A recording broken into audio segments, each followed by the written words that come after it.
I had been in therapy for about 6 years. So in 2016, I kind of had a backslid a little bit, and I was really struggling with, I feel like I'm just a burden to my family, because I was still struggling inside with reconciling a lot of the things that I was talking about in therapy, and we were doing some trauma work, and it was hard. And so both of my boys were playing baseball, little league, and my husband was coaching. And I was sitting at their game, and I thought, you know what? I just need to go for a drive. And I got in my car, and I remember sending my best friend a text, and I said, I just can't do this anymore. Today's guest is Lindsay Ensor. Lindsay's a passionate mental health advocate. She's a speaker, she's an author, and she's a mother, she's a wife. She's all the things. And in this episode, we really jump into her personal journey, focusing on the experiences that she's had with sudden loss, anxiety, and the complexities of motherhood. She bravely opens up about those experiences and how they shaped her mental health and influenced her path to recovery and really ignited that passion for advocacy. She gives us an unfiltered view of navigating life with mental health challenges and shares her struggle with anxiety, self harm, eating disorders, and her experiences as a mother, especially the challenges of raising a child with a serious health condition. After entering a treatment program and receiving several mental health diagnoses, she began her healing process. Her story emphasizes the importance of finding help and seeking the relief and understanding of your own mental health struggles and what all of that can bring. Today, Lindsay uses her experiences to break the stigma around mental illness. She stands as a beacon of hope for those dealing with similar struggles and works with the mental health facility that she actually got her treatment from and tries to pay it forward to others. Her work and advocacy make her story really a source of inspiration, I hope. I wanted to share a content warning as this episode discusses suicide and other traumatic moments and experiences. Before we jump into the episode, I want to thank Tracy and Emily for sponsoring 2 episodes a month on the Patreon for this show. Thank you so much for your support. If anyone out there is interested in helping support the production costs or the hosting costs of the Life Shift podcast, please check out patreon.com/the Life Shift podcast, and you can find all the information there. Without further ado, here's my conversation with Lindsay Ensor. I'm Matt Gilhooly, and this is The Life Shift, candid conversations about the pivotal moments that have changed lives forever.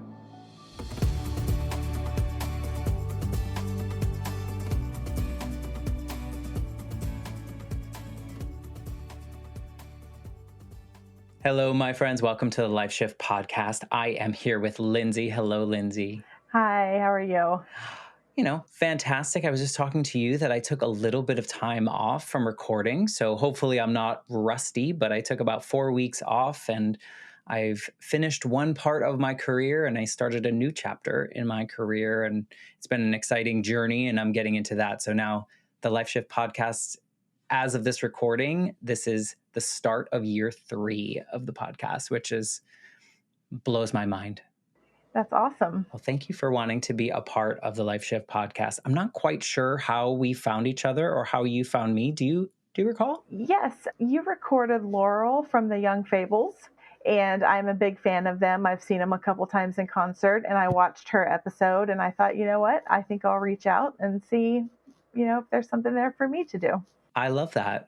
Now I remember. Now I remember. And so for those of you that are listening that have never listened before, I don't like to do a lot of research, or I don't do any research on my guests. And so all I know about Lindsay really is just a quick back and forth in email and an intake form. And so now that you mentioned that, I remember you reaching out after Laurel's episode came out. And her episode was, I want to say it was fun to do, even though the topic was not fun, right? But she's so real. And I love that she, as a musician, she has these skills and she's so great performing and all these things, but also she's so real on social media about the things that she's faced in her life and the grief and the depression and her mental health just in general. So I love just she leans so hard into that, and it's so valuable for those of us on the other side. I'm sure you agree if you're a fan of theirs. Yeah. Yep. maybe before we have you start to paint the picture of your life leading up to this life shift moment in your life, maybe you can just tell us a little bit about who Lindsay is right now in 2024. Like, what does your life look like now and who are you? Well, I'm currently a stay at home mom and housewife. That's a big job. Yes, my kids, though, are 17 and 18, so I'm kind of pushing it. I'm not going to be home for much longer as they kind of spread their wings and branch out. I had them young, so I'm only 40, and so I'm looking forward to hopefully things on the horizon. I've been married 20 years to my husband Dave, and I love just getting out and doing things around the city with my kids and my family, and all of the in-laws are close. My mom is close by, so we do a lot of things with family, and we're a very family oriented group. That's really special. Yeah, that's pretty much me right now.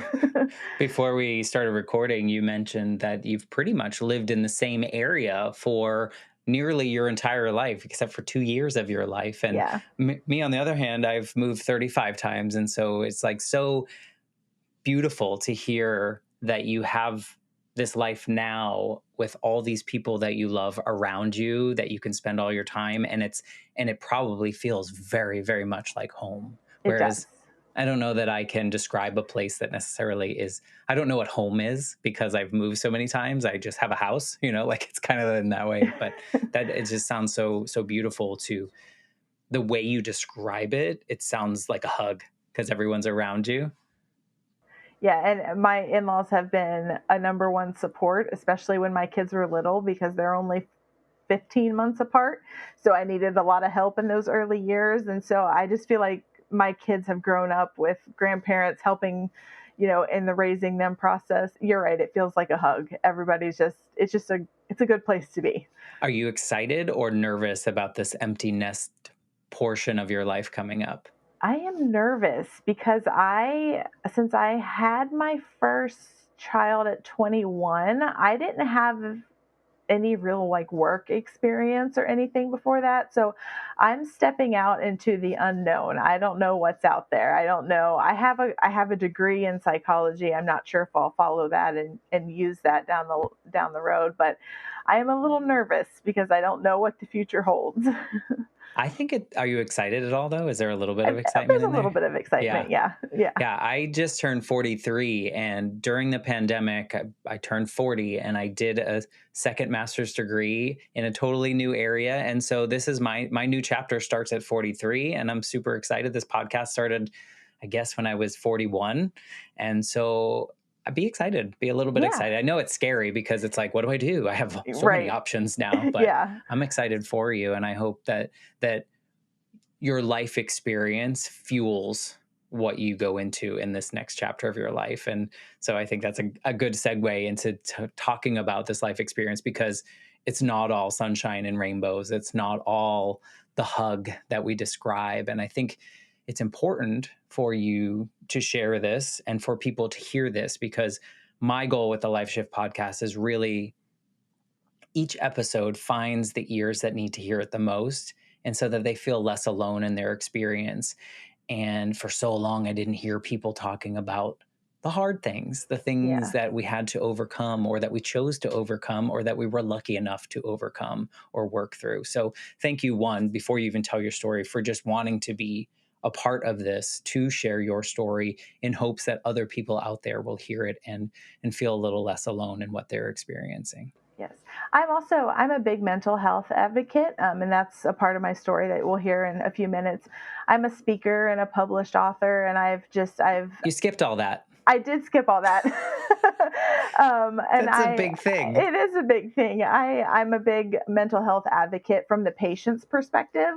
I've had a lot of opportunities to speak to like nursing schools and things like that, where maybe instead of hearing about psychiatric care from a professional, they hear it from the patient's point of view. And so I've been able to share my story a lot of times just from the patient's perspective, so people can have that alternate view of what psychiatric care holds. I think it's important. I think that I personally connect more with everyday people and the stories that they go through. And And it's when you have this prescriptive kind of solution or something from a doctor, not that those aren't important, but it's harder to connect to, right? Because you can't necessarily relate or understand what that means. And so good on you for doing that. Don't leave that out of who you are in your Yeah. explanations in the future, because it's so important and it's something to be really proud of. Because knowing a little bit about your journey, I know that it took a lot of work to get here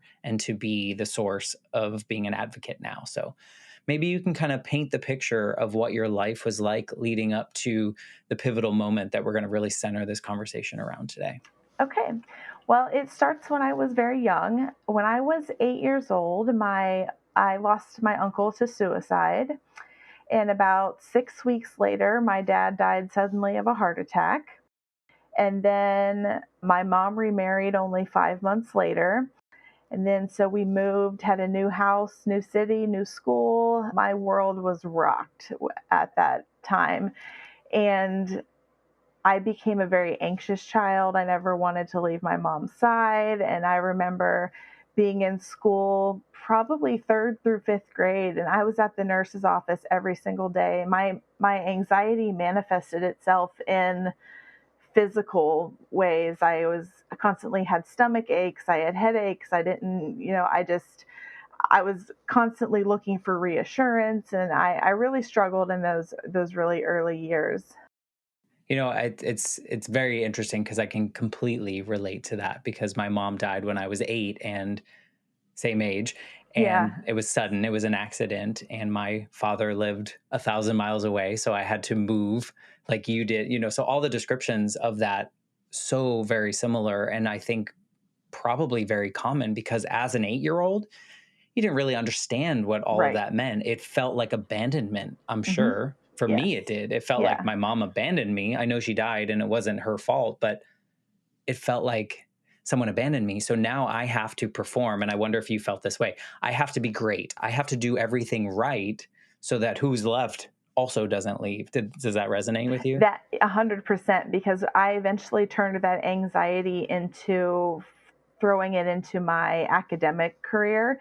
And I was, I graduated with a 4.2 GPA, and I threw myself into music, and I was a singer and dancer and show choir and traveled all over the US doing all kinds of performances and things like that. And I constantly felt like I had to be The best. the best, because I didn't want I you know I didn't know what was coming, and I always wanted to make sure that I was ahead of things, if I could be. So Was there a worry of disappointing anyone in your family that there they would disappear? there was I always worried about disappointing my mom, and not because I thought she would leave, but I was afraid of her being disappointed in me, and because I carried so much weight with what did I do wrong in certain situations, why did this happen to me, and so I need to be a better person so it doesn't happen to me again.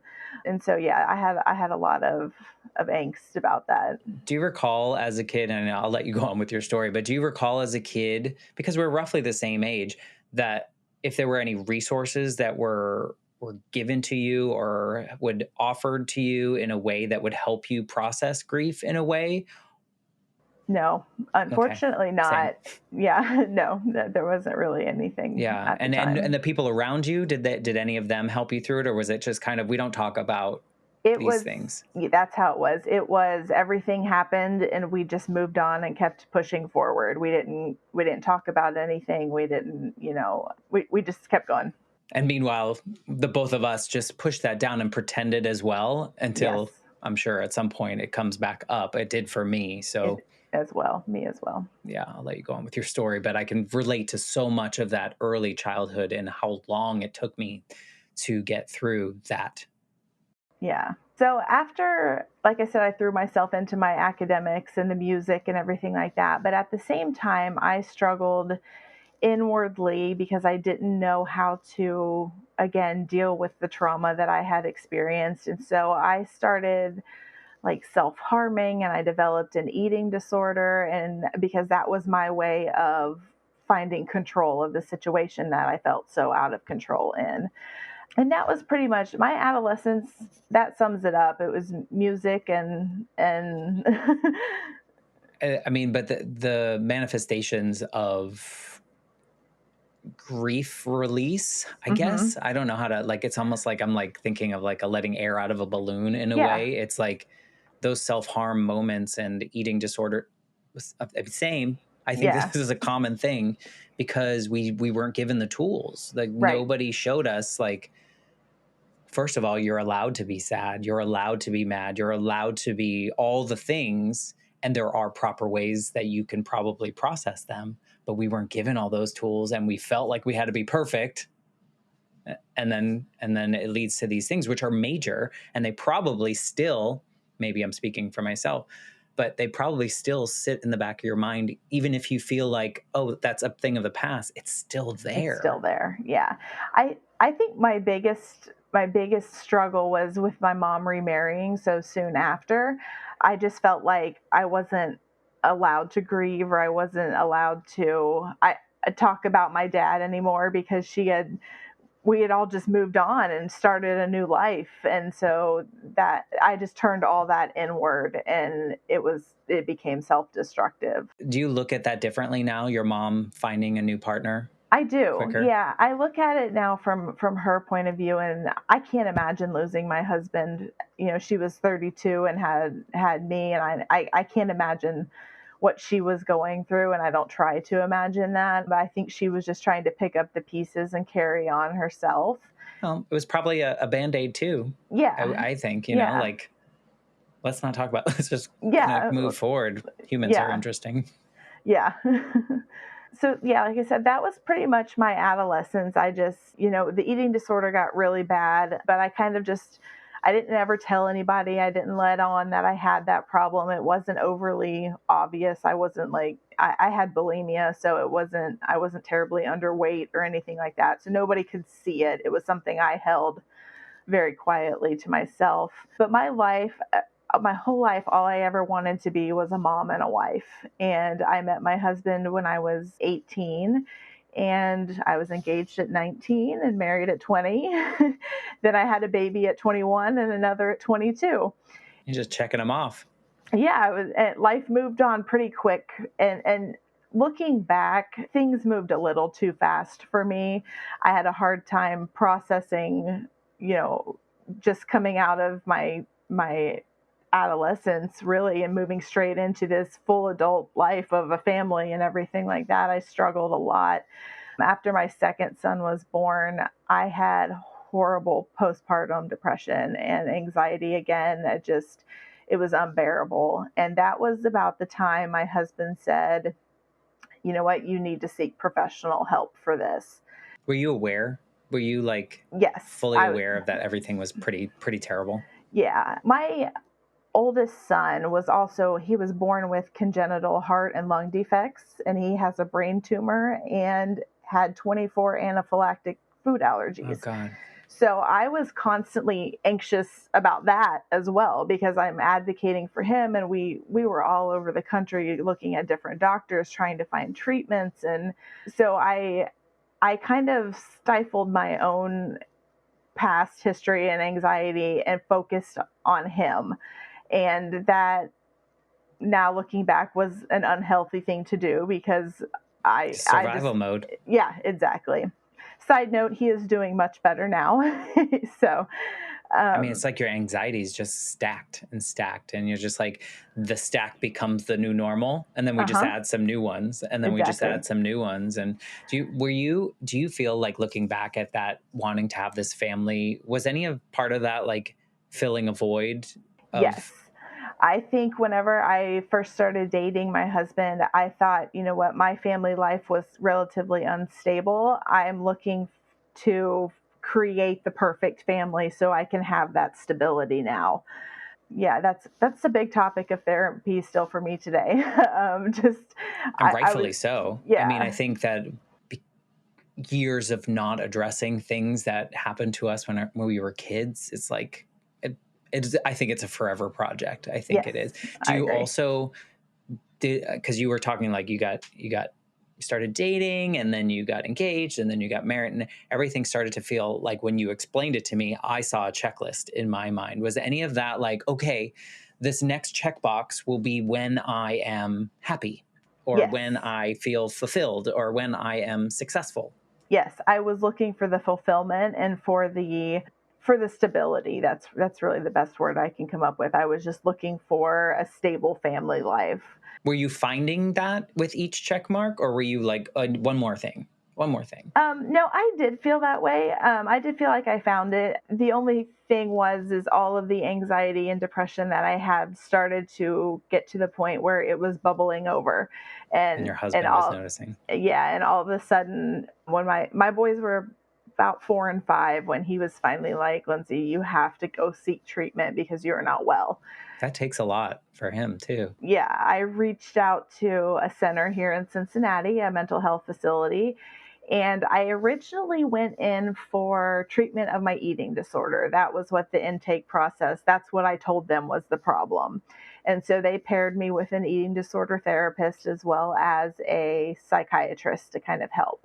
And the more I talked to my therapist, he said, I think there are a lot more underlying things here that we need to deal with. And so he suggested that I do a full diagnostic program to see if it was more than just postpartum depression and the eating disorder. And I went through that. It was a 28-day residential treatment program. And I was diagnosed with bipolar 2, OCD, PTSD, and anxiety.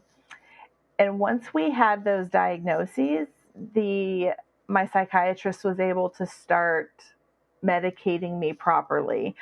In the past, I had just been on regular old antidepressants, and nothing was working. But once we had the official diagnosis, we could say, okay, this is what it is. This is how we need to treat it.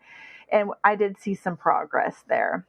When you got those diagnoses and the words that they said to you, did any of that give you comfort that there were names to things? Yes, I finally felt like, okay, I have something that I can treat, something that someone knows what's going on. And I felt I was very comforted by that because for so long I had felt like I was just going crazy. Like I had all these You're broken. emotions and yes, that's a perfect word. Yes, I just felt broken.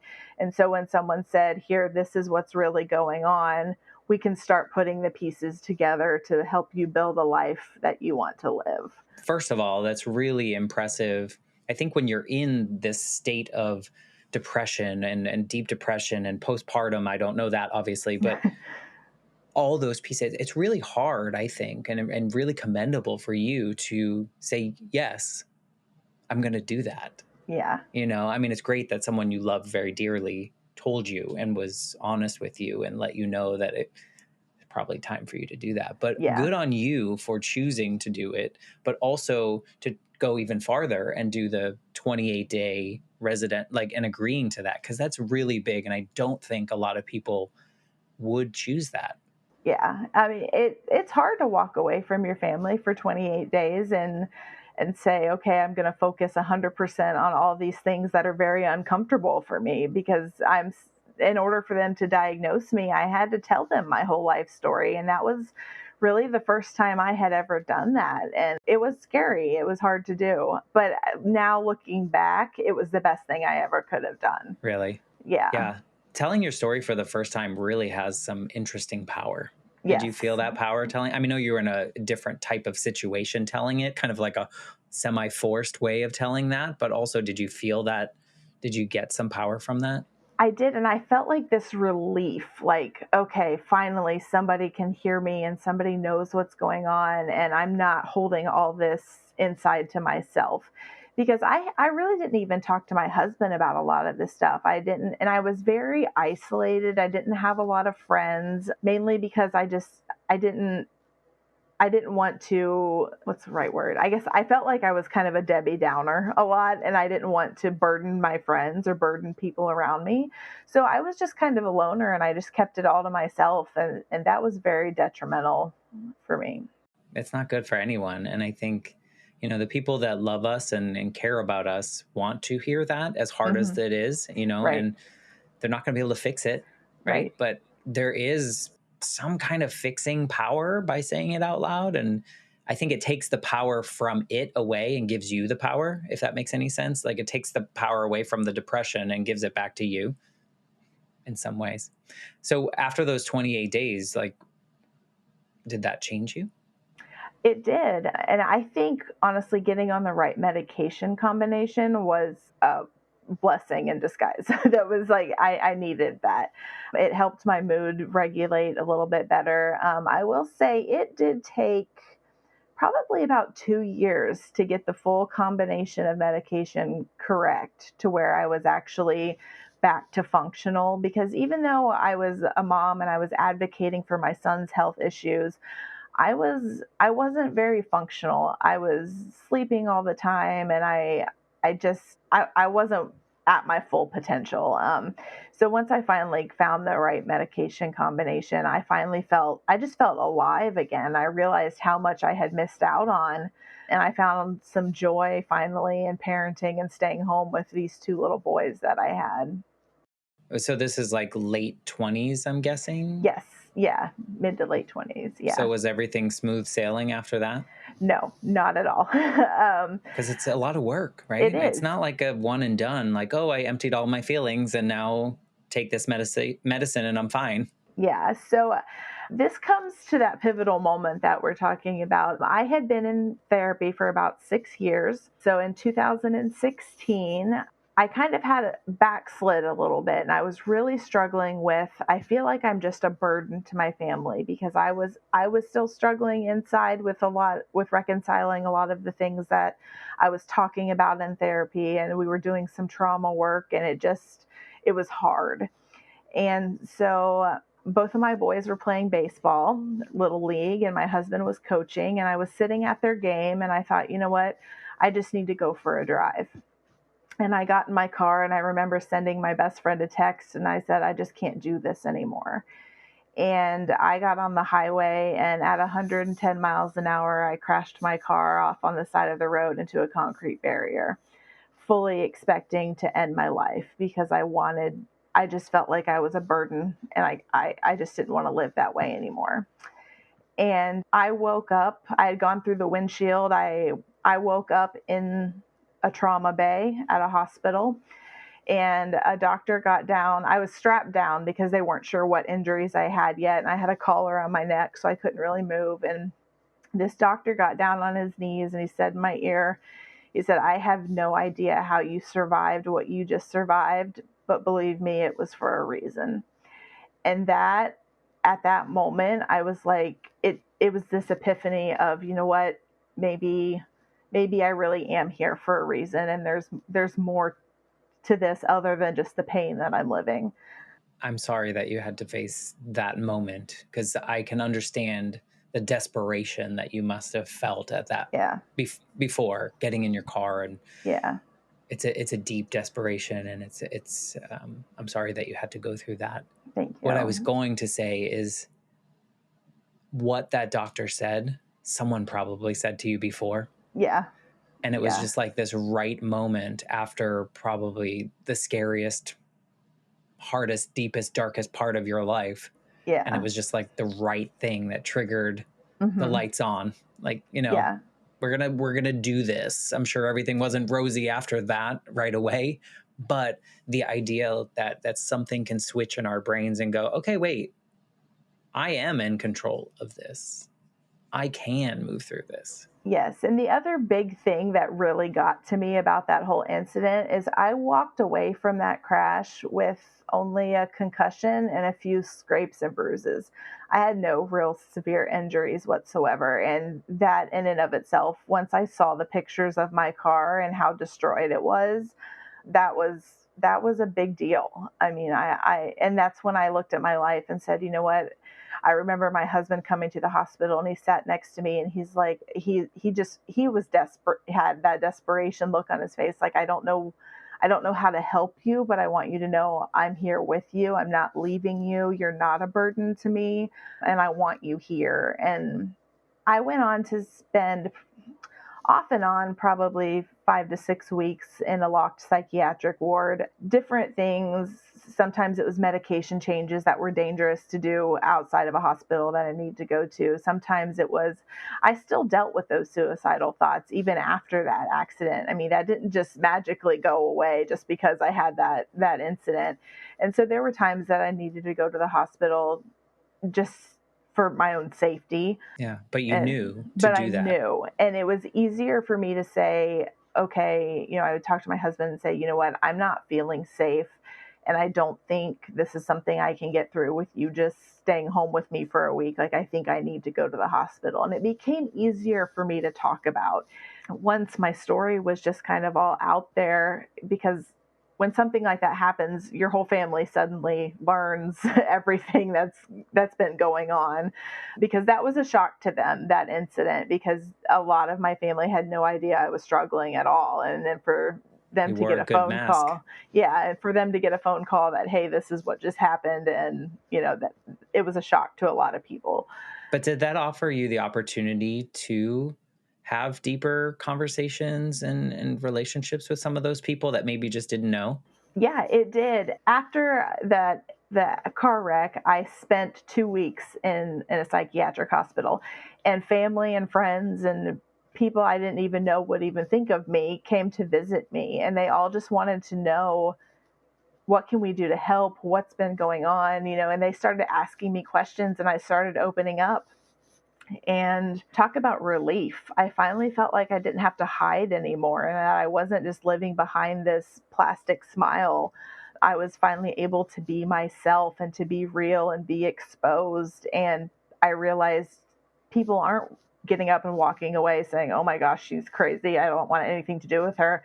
Instead, it brought people together, and they wanted to know how they could help me. Was there a piece of you that was like, I probably could have done this all along and shared that with them? Because that's how I felt when I finally realized like what a lot of this stuff was after going through therapy and whatnot. I was like, why didn't I do this earlier? Was there any part of you that was like, I guess I just thought everyone would hate me because of this, and now I realize they didn't. Right. That's exactly how I felt. I felt the word I keep coming back to is burden. I just felt like everyone would think I was a burden, and like weighing them down, and kind of just dragging me along, and so They proved you wrong, they proved me wrong. Yeah. which is good. Yeah. Better late than Yeah. never. Yes, definitely. Yeah. So you spent what you said like up like 5 or 6 weeks, kind of really getting on a path. Yes. I'm sure it wasn't smooth sailing after that either, and it probably No. still isn't. Right. But I did eventually, about 7 years into therapy, I was in remission for my eating disorder. I no longer really struggle with that. I had overcome that, which was a big deal. So then I just started focusing on the trauma therapy, and my therapist at the time had taken another job and moved away. So I kind of I had to start over with someone new. That was hard, but at the same get time, ready. yeah, at the same time, she has been probably the best thing that's ever happened to me in my mental health journey. So I've been with her for about 5 years now. Did you find yourself telling your story differently I after that did. incident? I did. Yeah. I felt more open and more just like I could lay it all out there in kind of a raw way that I hadn't done before. Maybe less shame. Less shame. Because my first therapist, like I had mentioned, I went there for eating disorder treatment, and that's what he was there to treat. And he helps me with that. And we did a little trauma work, but when he left and he passed me on to my new therapist, she was there for the trauma part, and so she's worked with me very, very well to try to overcome some of these things. 5+ years Yes. Yep. still, or I still see her every Tuesday, and I good for probably you. will for many years to come, Yeah. as long as she'll have me. And I think that's important to know too. I think a lot of people associate therapy like you just only when you're in crisis or only when you're facing something you need to quote unquote fix.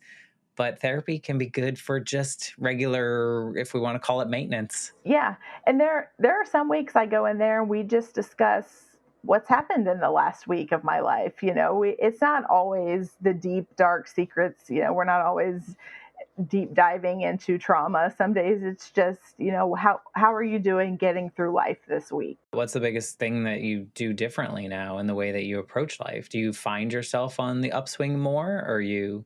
I do. I definitely still have, I still struggle with the depression a lot. So, what I'm working hard on now is not just crawling in bed and pulling the covers over my head, instead, facing my fears and my struggles head on and, calling out for support when I need it. I see her once a week, but maybe one week I need to call and have an extra appointment. Maybe I need to talk to my psychiatrist and say, you know what, I think maybe we need a medication change, or can we look at this? Or maybe it's talking to my husband and just letting him know, look, I'm not feeling that great this week.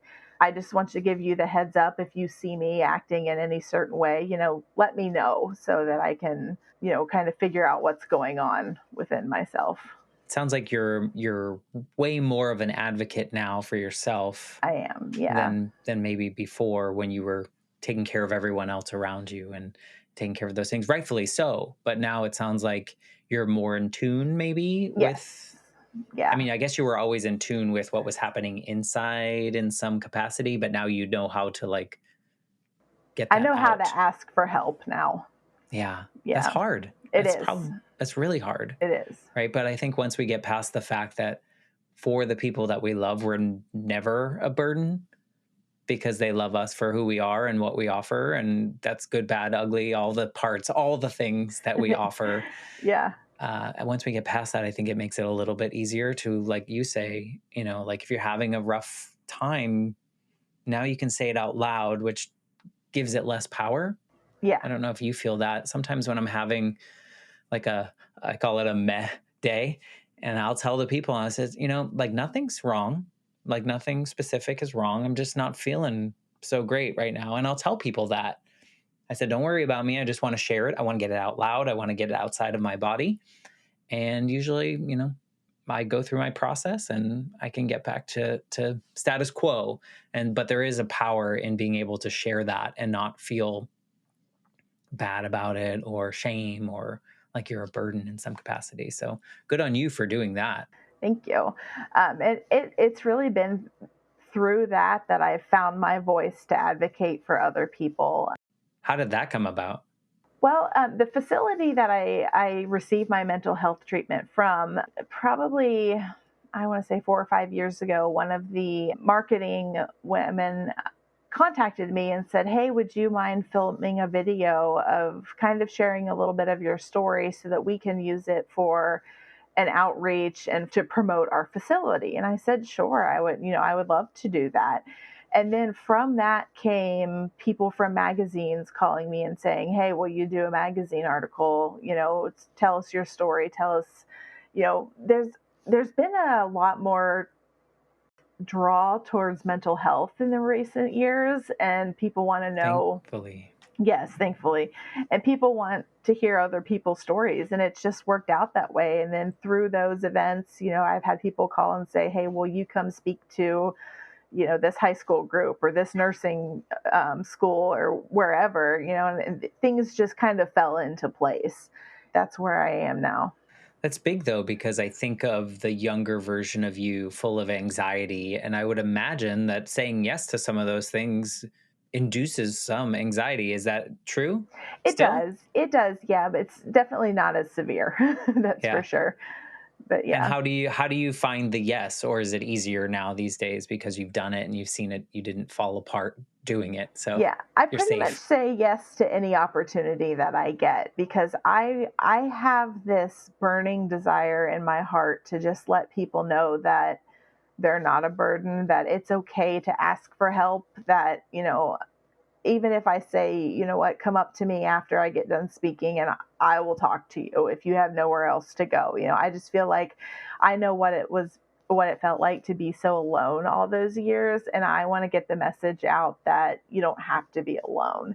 I feel that too. And I think that's kind of why I'm so passionate about the Life Shift podcast and sharing these stories. It's because it's so important for people to just hear that other people have gone through similar things and are finding their way through, or finding their way with, or whatever that might look like. When you go up on a stage and kind of do your speaking gig, Do you kind of look at yourself as if you're speaking to your younger self? Is there any part of you that does that? Yes, absolutely. Every time I can almost, I just picture myself sitting in the audience and I wishing that in my earlier years somebody would have said something like that to me.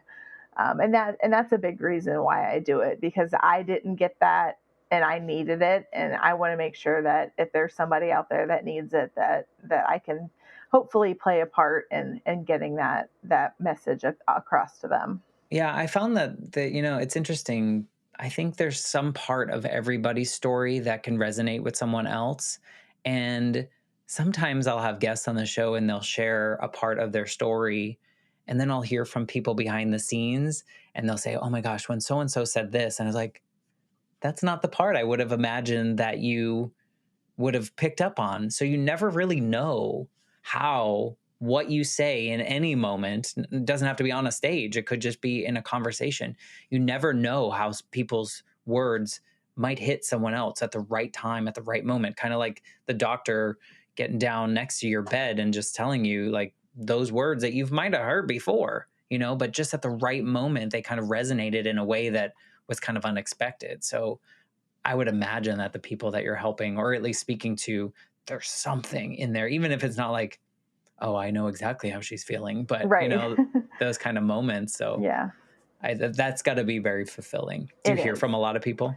I really don't. I don't put my contact information out there only because I feel like I can sometimes get overwhelmed with other people's stories and I kind of take on their burden or their pain, and then I want to fix it for them.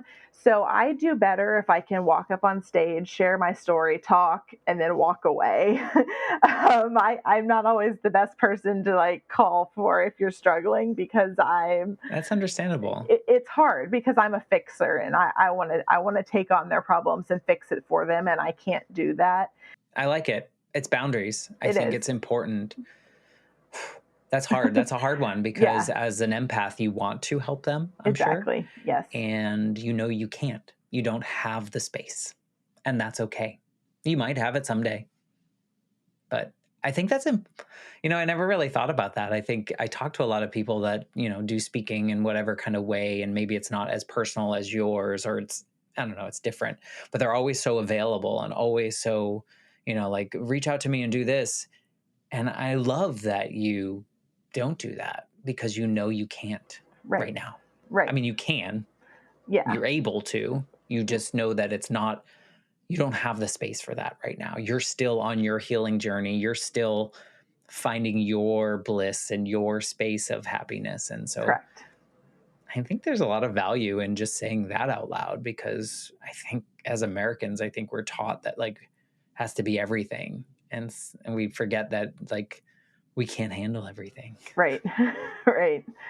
I don't know why that was so impactful to me, but I don't know. It just seems so like counterintuitive to what we're taught, right? Like, or what we're told is the correct way to do things. And so I do love that because I think people listening to this that are maybe in a similar boat, or maybe they are sharing their story, but then they just like allow themselves to be absorbed by everyone else's story or absorb everyone else's story. I think they can take something away being like, you can create those boundaries. You Right. can. That's good. Right. I like Yeah. that. Yeah. What's your like what's next? I know we talked early on like next is who knows when you're an empty nester, but Hmm. what do you see? What do you picture for yourself? Do you have these dreams and goals? I have a goal or a dream of writing a book about my life. And I've actually started it and I'm about 100 pages in. Whether or not that'll ever go anywhere, I don't know, but I'm writing it for me. Yeah, do I'm it for putting you. I'm putting everything down on paper so that I have it. And maybe one day I'll share it with my kids or something like that. Or maybe I'll get brave enough at some point to put it out there. I don't know. We'll see. Yeah, I don't know what the future holds. I will definitely continue saying yes to any opportunity that arises as far as a mental health advocacy role. I actually am part of a patient advisory team at the facility where I get my treatment. And so, I participate in anything that I can, just just to put mental health, just decrease the stigma of it. It's so important. Yeah. What would your husband say, or what does your husband say about you now compared? I mean, he's known you for 20 years. He's known you through the darkest times, or some of the darkest times. I guess you had some of those before him, and now he sees you now.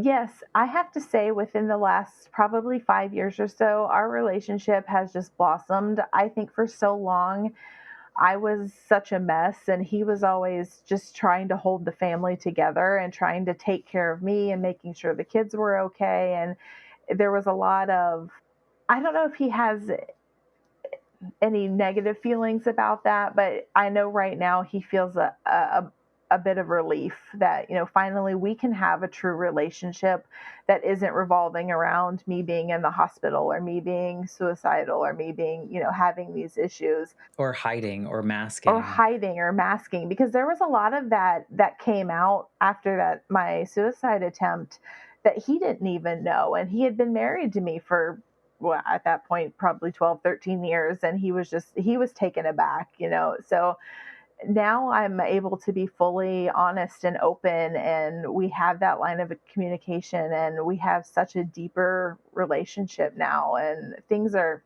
much better.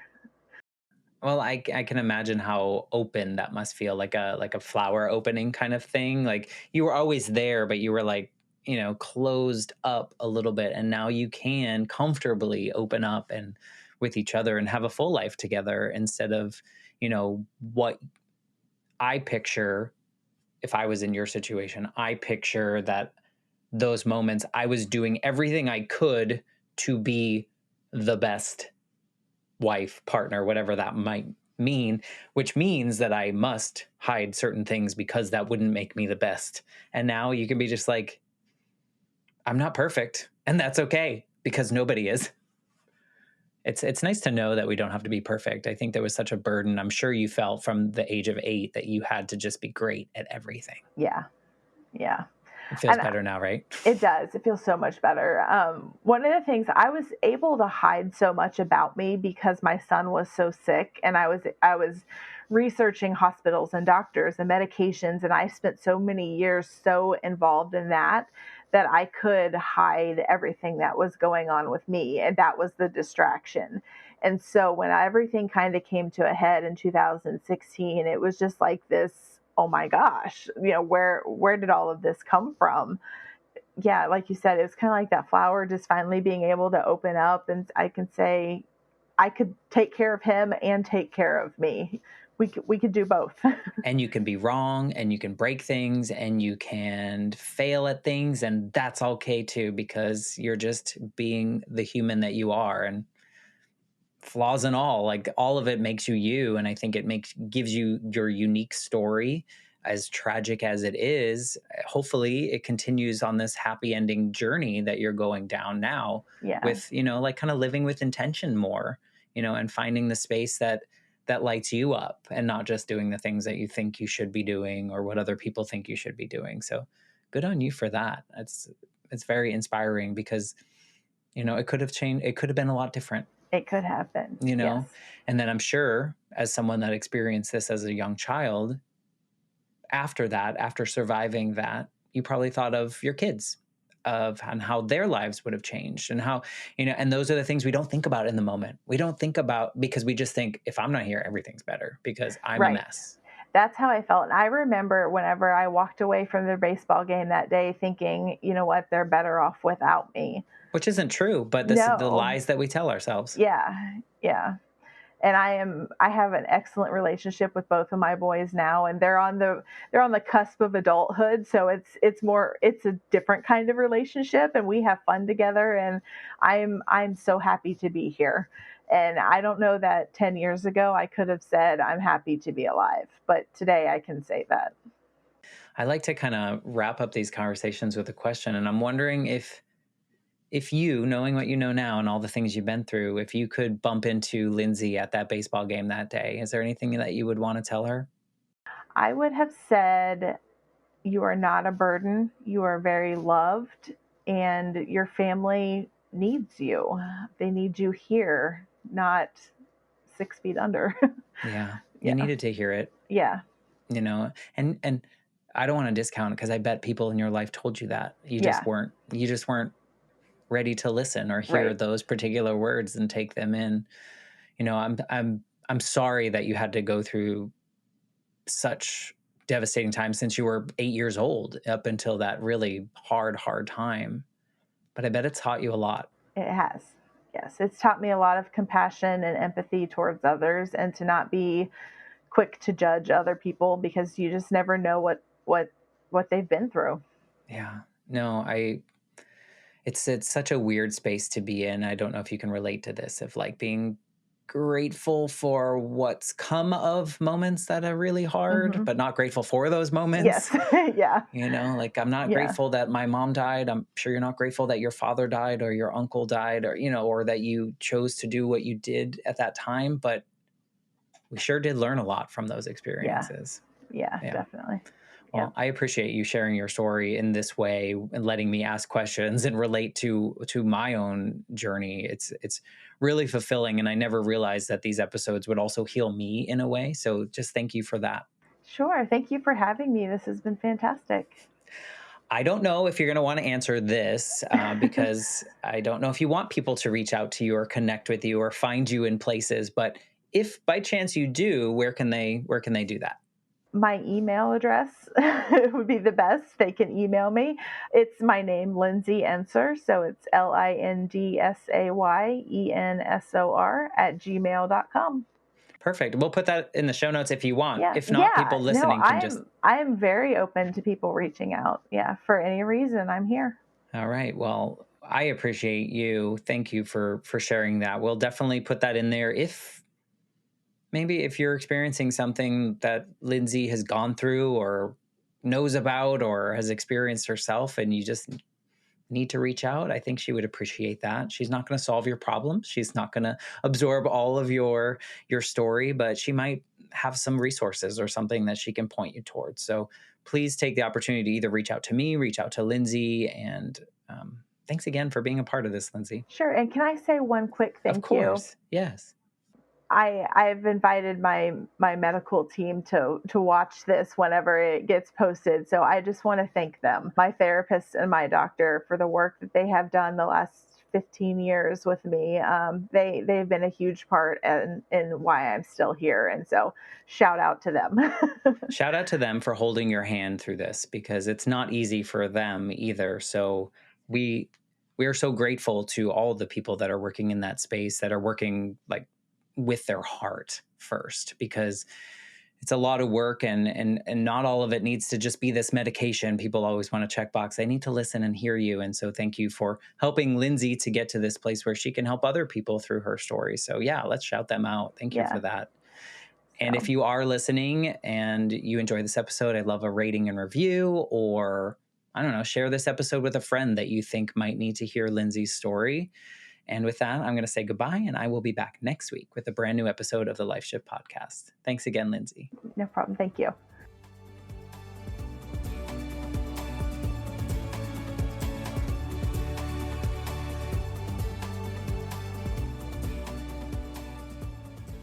For more information, please visit www.thelifeshiftpodcast.com.